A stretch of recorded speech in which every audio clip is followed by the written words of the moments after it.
Stories breaking as we start. Brian Windhorst on the Paul George, Jimmy Butler trades to Cleveland. Quote, nope, not happening.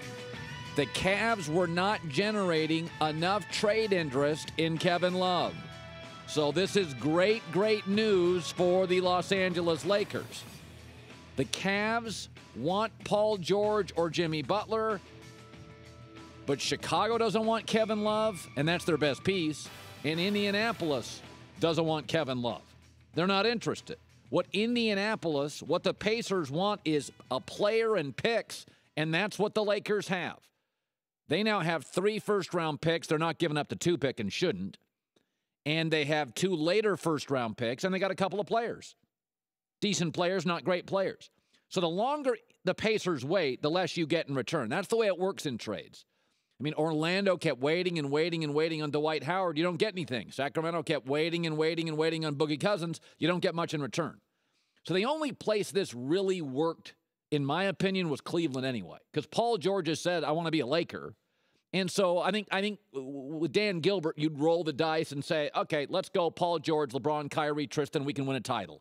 Big payoff, and we think LeBron can potentially 50-50 coin flip on this, convince Paul George to stay in a winning culture, not go to a losing culture. So the only place that worked to me was Cleveland, and according to Brian Windhorst, not happening.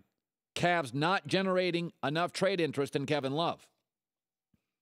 So, and once the season starts, forget it. Because then you'd have to bring in Paul George, and then all of a sudden in the NBA, it's going to take 6 weeks to 8 weeks. And by the way, what owner, what GM, unless you have a real chance to win a championship, maybe Houston would roll the dice, but here's the problem with Houston. Houston wants Paul George too. But Indy wants picks and a player. And Houston's only got 2 second-round picks. So it's drying up out there. Now, Portland, I think, is the best position to get a Paul George. They have a C.J. McCollum. They have 2 guards. Neither defends. Both are great scorers. And they have 3 first-round picks. But Portland knows Paul George is not going to stay in Portland. He's not. He's going to be playing the Lakers. He's going to be an hour 45 flight to L.A., going regularly. And so I think it's happening for the Lakers. And the longer Indianapolis waits, the longer the Pacers wait, the more leverage the Lakers have on this. That's the way it works with any negotiation. You lose leverage if you keep waiting and waiting because people know you're more desperate. So if I'm the Lakers, what would I give up, max? I'd give up my 2 late first-round picks, and you got to get Jordan Clarkson and Randall off the books anyway. And then you go into the season with Lonzo Ball starting. You'd figure out a 2 some way.